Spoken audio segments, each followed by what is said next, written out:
Welcome to the Ruskin Womans Club YouTube channel.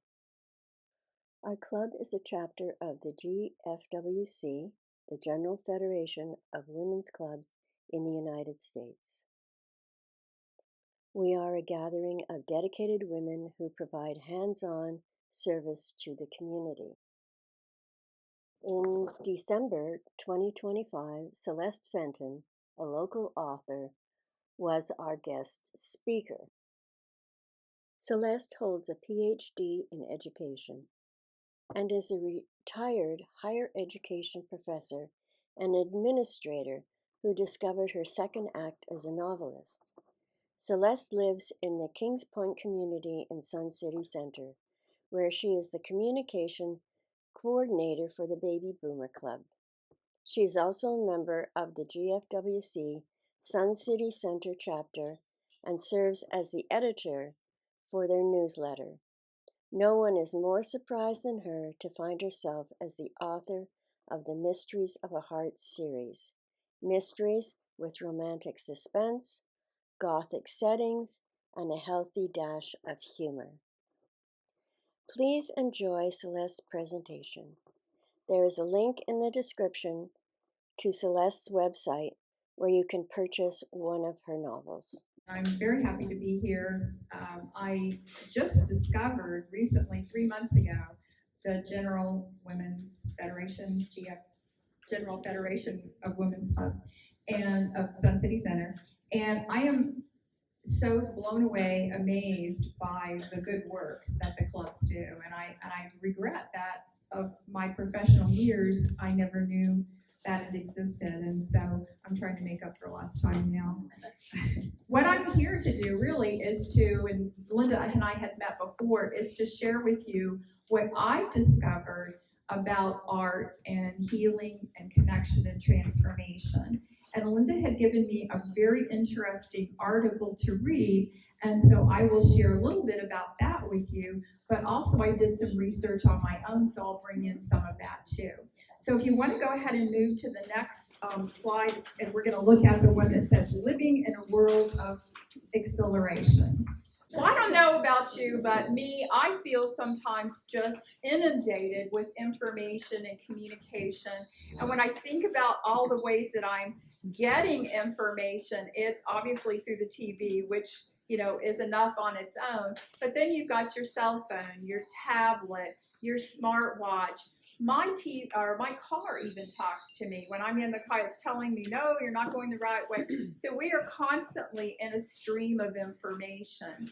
And so one of the things that I like to think about is how can we get opportunities to kind of disconnect for a little bit, recenter ourselves, and get a sense of peace and calm.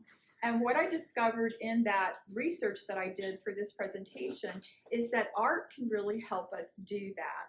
So if you want to go ahead and move to the next slide, it's Art Changes Body and Mind. And what I found is that just interacting with art, and we'll talk about what art can be in a minute, but just 20 minutes a day, think about that, just 20 minutes a day interacting with art can help to recenter your body. So here's some things that I found out. That 20 minutes a day will activate the dopamine, which is a chemical transmitter inside of our brain that helps to make us feel good. It's that feel good part of our brain that makes us have a sense of well-being. The other thing that it will do is it then decreases the levels of cortisone, which are those stress hormones. So it's raising the feel-good hormones or chemicals in our body, and it's taking down the stressors. And that's just 20 minutes a day of interacting with some kind of art. Some of the other things that it can do is that it creates new brain pathways, so neural pathways in our brain, which help to stimulate greater creativity. It helps to continue our capacity to learn. It also, because if you're involved in some of the different kinds of art that's more physical, It helps to create better balance. There's some evidence that folks with Alzheimer's and Parkinson's disease can benefit from interaction with art because it helps them maintain some kind of physical mobility. If you think about it, in a lot of the senior centers and rehab facilities, they do a lot of art therapy. And so there's a reason for that because it helps with the healing process. So I'm moving now to the next slide. Oh, just one other thing I did want to say is there's a video, and I provided the link there. It's on YouTube. It's just under 5 minutes. If you get time, watch that video. It's really amazing because it goes into a little bit more detail than what I just did, but it provides like a wealth of information, but it encapsulates it, gets it organized there in just 5 minutes, less than 5 minutes. So what is art? You see that picture I've got there, it's in the frame, it's got all the question marks. So when I say art, what do you think of? Just painting. Yeah. Right. That's kind of the clue there with the frame, right? So that's what we normally think of. Anything else come to mind? Music. Dance. Yeah. Absolutely. Photography. That's a good one, yeah. If we move to the next, are you a photographer? Yeah. All right. So if you move to the That's next, why she's smiling all the time. if you move to the next slide, then I kind of give you some clues there about how art can really be a lot of things. We do tend to think of art galleries, pictures, drawings, but it can be, as those pictures show, it could be sculpting, it could be making music, dancing, it could be, what else do I have there? Cooking, yes, absolutely, cooking. So all of those, though, have something in common. What do you think every kind of art has in common? Creativity, absolutely. Individuality. Absolutely, yeah, because what's art to you may not be art to me, so it's subjective and individual. What else do you think? When you look at a painting, what does it do for you? If you look at a flower arrangement, Emotions. yes, very good. Yeah, because the artist, whether it's a dancer, a performer, a sculptor, a knitter, a baker, whatever art they're creating, they're really communicating something to you. And they're communicating something to you through your senses. You think about it. So it's visual, auditory, taste, hearing, and movement. And that's how they speak to us. They're with their art is through our senses, and they're telling a story. So if we move to the next slide, and I don't know how well you can see that. It says, is this art? Do you see? Okay, you see what that is? Yes. Campbell soup. Okay. Well, and I heard you say it is art.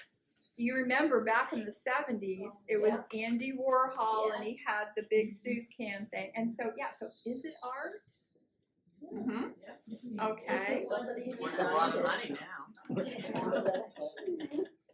A lot of money, I heard that. Do you know, what does I have down here? $195 million. So to somebody, that was art, okay? Yeah, to somebody. Now, it's not the kind of art that I would want to put in my room, but somebody obviously paid $195. They thought it was worth it. I have a funny little story here, too, when I was researching this. Do you remember those paintings that they're the dogs that are playing poker? Yes. Everybody's seen that? Okay. Yeah. Actually, a man, where is it? Cassius Coolidge, and he painted 18 different ones of those. And they immediately weren't popular, but through the years they gained a lot of popularity. And in 2006, one of his paintings sold for $590,000. Wow. And in 2015, another one sold for $658,000. So somebody thought that was art. You know, maybe in a man cave. I don't know. That would have been in my dining room, so the point is that somebody said that art is very subjective and it's very individual. So if we go to the next slide, and I captured this off of, I didn't credit it, but it's was somewhere where it was talking about the different categories of art. So dancing, singing, acting, music, sound, visual arts, cooking, architecture, digital arts, immersive arts, poetry, and then it started all over again. I kind of cut it off there. But what that particular article that I read was talking about is all of those different types of art, categories of art, also have subcategories. So there are, you know, within dance, you would have what? Ballet, jazz, modern, Ballroom. And just an aside, I went to a dance production, and I like dance, but I wouldn't say that it's in my top 5 of types of art that I like. But I was so stunned and immersed in this dance production I saw, and it was 2 young women, and they did an interpretation of Chinese ballet. And what it was supposed to be, this particular dance, was about living on the Chinese grasslands. And I felt like I was transported there. I mean, the way they did with their graceful movements, I could just visualize the grasses kind of swaying, the birds swooping in to feed in the grasses, the horses galloping across the steppes. So moving into what I'm going to talk about next is how artists use their medium, and we talked about it a little bit before, to tell a story. So how, whatever their medium is, they have some kind of a story that they want to communicate to us through that medium. And when I was watching it, I had been a little tense because I had a lot going on that day, and I just felt myself recenter. It just was so relaxing to be able to watch that and just watch their movements were just so graceful. So we're going to move over to the next slide.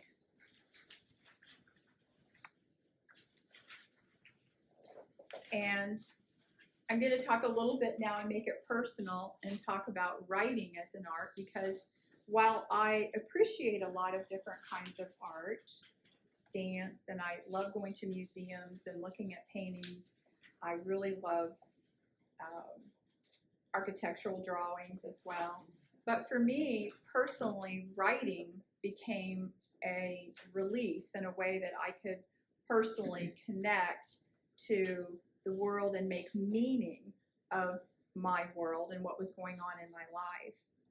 And so I want to say that and I'll go into it a little bit in more detail at the end, but I had dabbled with writing probably even back into childhood, but I mean, it was just kind of here and there. And then in college, I wrote a short story and won a little contest. Didn't, built my ego up there for a while, but then, life moves on. And that's kind of probably what happens to a lot of us is that, you have kids, you have a job, and I use the excuse of, I didn't really have time to write because life happened to me. So I'll talk a little bit more about how I then moved back into writing. But would you like to know a little bit about, for me, how writing is an art? Okay. So when I talk about how the artist communicates their story through their art, for me, and I'm looking at now the writing as art slide where it has painting emotion, forming a texture. I'm also doing that because I'm painting emotion with words.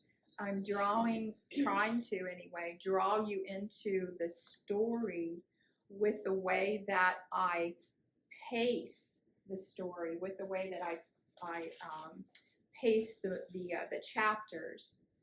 I also have a structure even outside of that pacing and the words and everything have to fit into. Another thing that I have to keep in mind is how I express in my language to draw you in. And I'll give you an example. Like in one of my books, the heroine, Gabby Hart, is the heroine of the books, and she gets trapped in a manor during a hurricane, and there's also a tornado that comes through. Well, you could say, Gabby's in a tornado, and you'd know what was happening.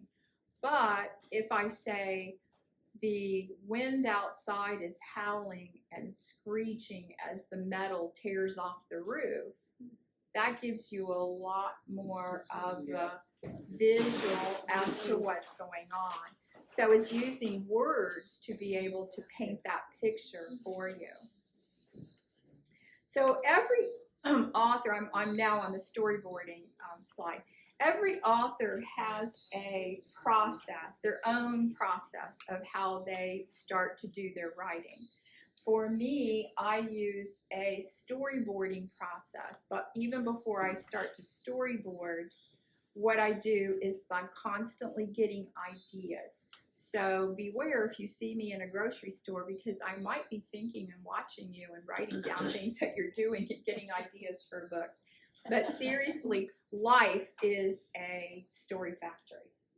It's a character factory, because it's always something interesting going on with what people are doing and saying. I'm standing in a grocery line, I'm watching the interaction between a mother and a child.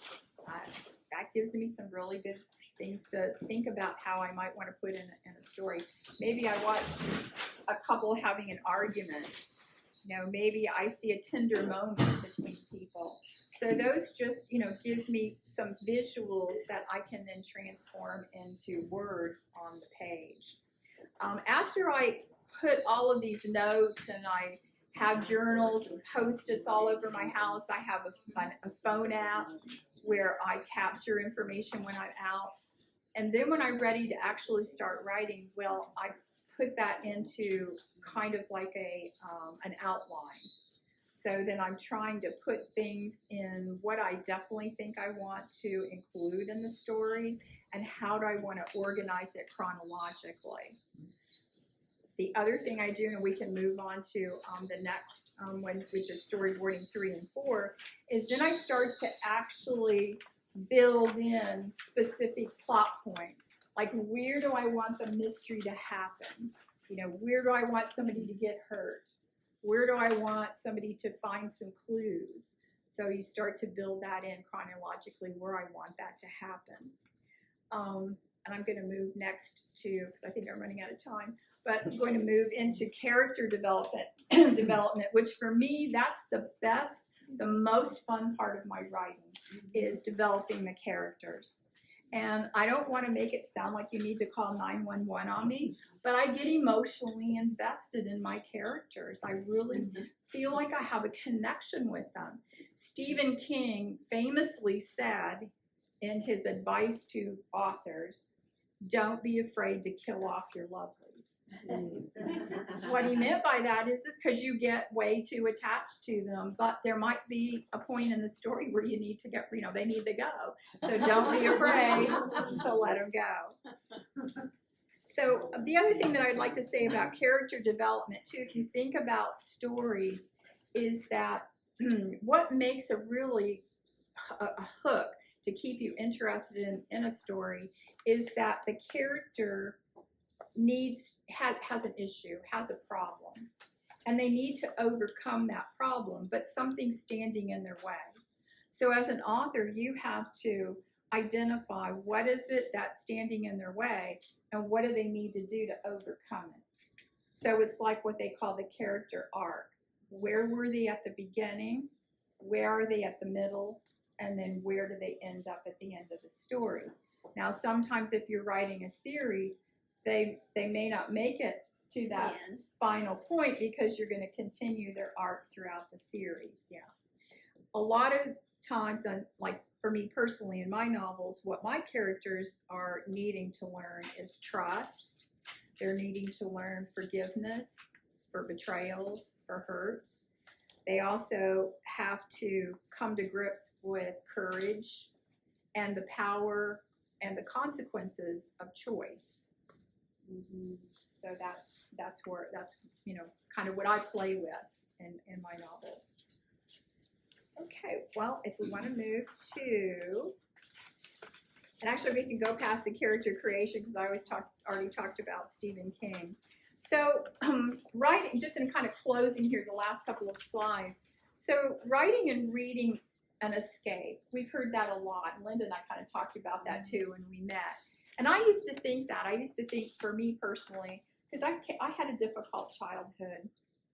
And so reading for me, I could get into other people's stories and, kind of picture myself as that particular character. And so I used to think that was an escape.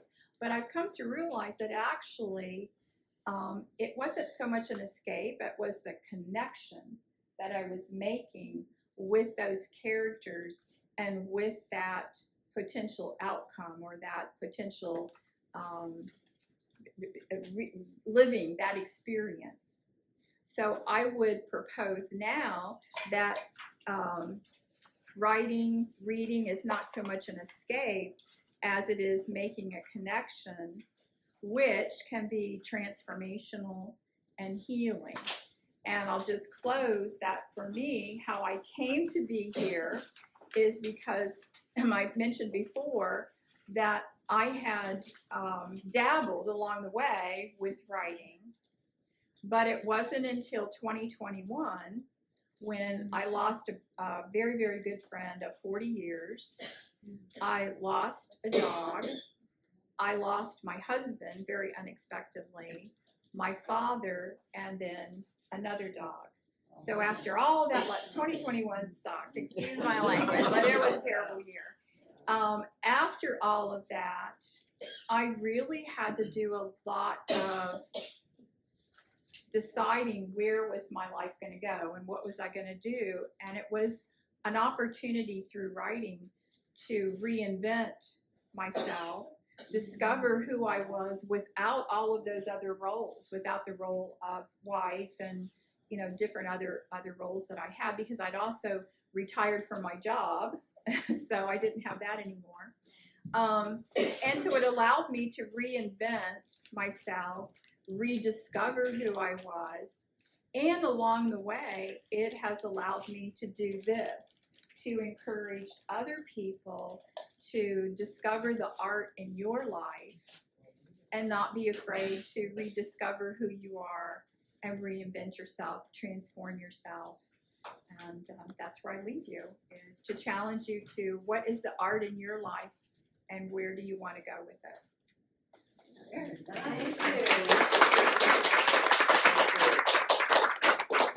Any questions? Does anybody have any questions? Is I have two books out. One is, the first one is Lost Heart in King Manor. And it follows Gabby Hart. She is 45 years old. She's an artist, a widow. She lives on an island, think Nantucket. She lives off of an island off of the coast of Massachusetts. And she becomes involved in uncovering some sinister events that are going on in this manor, King Manor, which is a senior living rehab facility where her mother is living. And along the way, she discovers a little romance. She thought she was done with love, but she kind of gets introduced or tempted a little bit. And the second book is Captive Heart at Brantmar Castle, and it continues Gabby's journey where she travels to Scotland and she gets held captive, hostage in a Scottish castle. But meanwhile, back on the island, her family are contending with the mysterious disappearance of some high school hockey players. And so they have to kind of figure out that mystery. Do you have a publisher? I do not. Actually, I decided at my age that I was going to go ahead and go through the self-publishing route. And it is challenging, and it is also rewarding. I've on Lost Heart in King Manor, I've won or earned the 5-star Reader's Favorite Award because it's gotten consistently high 5-star reviews. And thank you. That having said that, I may pursue some traditional publishing routes in the future. I'm sorry, I always. That's okay. Amazon, is your book on Amazon? It is, yes, I publish it, yes, it's available on Amazon and also through Barnes and Nobles, Books A Million. If you go into the store, if they don't have it in the store, they can order it for you, or you can go on Barnes and Nobles or Books A Million online and you can get it that way too. Can you get it on the Kindle? Can you download it on Kindle? It is, it's available on Kindle. Oh, good. And also it's getting a following. I'm in 3 bookstores now across the country. I have 5 book signings coming up at different bookstores. So yeah. If you're interested in purchasing the book for yourselves or perhaps as a gift for someone who's a mystery lover, romance lover, what I will do is for every book that's sold here today, I will donate back to the club $3 off the purchase of the book price.